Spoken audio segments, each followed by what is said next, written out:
दोस्तों, मनुष्य सभ्यता आदिकाल से ही यह सोच रहा है कि धरती पर जीवन कहाँ से आया। आखिर यह है कि जीव जंतु कैसे बने, कि पृथ्वी पर जीवन की शुरुआत कब और कैसे हुई। विज्ञान की अनसुलझी पहेलियाँ में एक है इस सवाल का जवाब। जीवन को लेकर हमारा समूचा दृष्टिकोण बदलने में सक्षम है। तो दोस्तों, आइए शुरू करते हैं।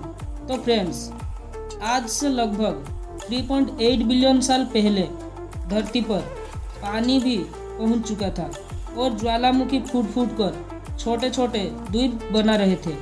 उल्काओं की बारिश अभी भी रुकी नहीं थी। पानी और नमक के अलावा ये उल्का और भी कुछ ला रहे थे, कुछ ऐसे खनिज पदार्थ जो जीवन की उत्पत्ति करने वाले थे। ये खनिज पदार्थ थे कार्बन और एमिनो एसिड। ये दोनों तत्व पृथ्वी पर पाए जाने वाले हर जीव जंतु और पौधों में पाए जाते हैं। दोस्तों, ये जो उल्का आसमान से गिर रहे थे, ये उल्का पानी में 3000 मीटर नीचे चले जाते थे, जहां सूरज की किरण पहुंच नहीं पाती थी। धीरे धीरे ये उल्का पिंड ठंडे होकर जमीन में जमने लगे। इन्होंने एक चिमनी का आकार लेना शुरू कर दिया और ज्वालामुखी में पड़ी दरारें में पानी जाने से धुआं इन चिमनियों से निकलने लगा और पानी एक केमिकल सूप बन गया। इस बीच पानी में समाहित केमिकलों के बीच ऐसा रासायनिक रिएक्शन हुआ जिससे माइक्रोस्कोपिक जीवन का प्रारंभ हुआ। पानी में सिंगल सेल बैक्टीरिया उत्पन्न हो चुके थे। अभी आपके मन में ये सवाल आ रहा होगा कि बिना पौधों के कहाँ से आई ऑक्सीजन।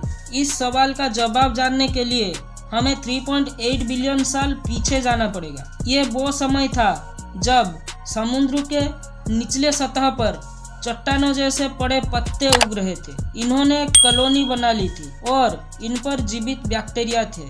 इन पत्तों को स्ट्रोमेटोलाइट कहा जाता था। ये बैक्टीरिया सूर्य की रोशनी से अपना भोजन बनाते हैं। इस प्रक्रिया को प्रकाश संश्लेषण कहते हैं, जिसमें यह सूर्य की ताकत से कार्बन डाइऑक्साइड और पानी को ग्लूकोज में बदल देता है, जिससे शुगर भी कहा जाता है। इसके साथ ये एक बाई प्रोडक्ट छोड़ता था जो कि ऑक्सीजन गैस होती थी। समय की गति के साथ सारा सागर ऑक्सीजन गैस से भर गया। ऑक्सीजन के कारण पानी में मौजूद लोहे को जंग लगी, जिससे लोहे के अस्तित्व का पता चला।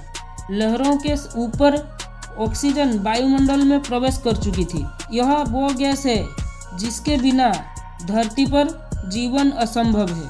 लगभग 2 बिलियन साल तक ऑक्सीजन गैस का स्तर बढ़ता रहा।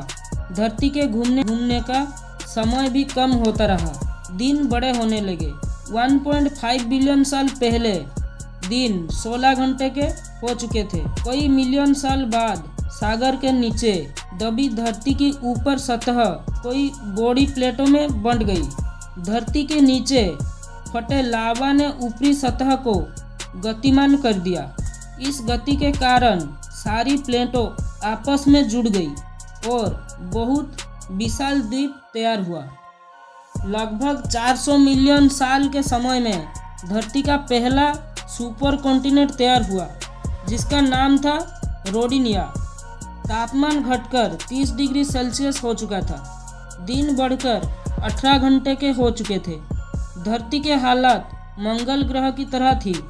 750 मिलियन साल पहले धरती के अंदर से एक ऐसा शक्ति निकला जिसने धरती की सतह को टुकड़ों में बांट दिया, और यह शक्ति था ताप, जो कि धरती के नीचे पिघले हुए लावा से पैदा हुई थी। के कारण धरती की ऊपरी सतह कमजोर पड़ती गई और धीरे धीरे दोनों सतह एक दूसरे से होती चली गई, जिससे 2 महाद्वीप बने, साइबेरिया और गोंडवाना। दोस्तों, धरती के ऊपर ज्वालामुखी फटने का सिलसिला अभी जारी था। ज्वालामुखी के साथ निकलने वाले लावा के साथ निकलती थी गैसों और हानिकारक कार्बन डाइऑक्साइड। वातावरण में फैली डाइऑक्साइड ने सूर्य की किरणों को सूखना शुरू कर दिया, जिससे धरती का तापमान बढ़ने लगा। बढ़ते तापमान के कारण सागर के जल से बादल बने और कार्बन डाइऑक्साइड की उपस्थिति में मिलकर एसिड रेन की बारिश के साथ आने वाले कार्बन डाइऑक्साइड को चट्टानों और पत्थरों ने सोख लिया। वातावरण में कार्बन डाइऑक्साइड खत्म हो जाने से कुछ हजार सालों में तापमान घटकर 50 डिग्री सेल्सियस हो गया। इस स्थिति वाली धरती को बर्फ के गेंद भी कहा जाता है। चारों तरफ बर्फ हो जाने के कारण सूर्य की किरणें धरती से रिफ्लेक्ट हो जाती थी और तापमान बढ़ नहीं पाता था। बर्फ और बढ़ती चली जा रही थी। दोस्तों, धरती का केंद्र अभी भी गर्म था। ज्वालामुखियों का फटना भी जारी था, लेकिन बर्फ इतना ज़्यादा हो चुका था कि ज्वालामुखी से निकलने वाली गर्मी उसे पिघला नहीं पा रही थी। परंतु अब कोई ऐसी स्रोत नहीं था जो कि कार्बन डाइऑक्साइड को सुखा पाता। सारे चट्टाने बर्फ के नीचे दब चुके थे। एक बार फिर कार्बन डाइऑक्साइड ने अपनी ताकत दिखाई और सूरज की गर्मी को सोखकर दोस्तों, बर्फ पिघलते समय सूर्य से आने वाली परावैंगनी हानिकारक किरण से एक केमिकल हुआ, जिससे पानी में हाइड्रोजन पेरोक्साइड बनी और उसके टूटने से ऑक्सीजन, यही ऑक्सीजन गैस 50 किलोमीटर ऊपर वातावरण में पहुंची। तो वह भी एक केमिकल रिएक्शन हुआ, जिससे जन्म हुआ ओजोन नाम की गैस, जो सूरज से आने वाले हानिकारक किरणों को रोकने लगी, जिसने जीवन के शुरुआत को एक आधार दिया। अगले 150 मिलियन साल तक इस गैस की परत काफ़ी मोटा हो गई। इसके साथ ही पेड़ पौधे अस्तित्व में आए और ऑक्सीजन की मात्रा और बढ़ने लगा और हो गया हमारा धरती पर जीवन की शुरुआत। तो दोस्तों, आपको हमारा वीडियो कैसा लगा नीचे कमेंट में ज़रूर बताना, और अगर आप हमारे चैनल पर नया हैं तो सब्सक्राइब जरूर करना। धन्यवाद।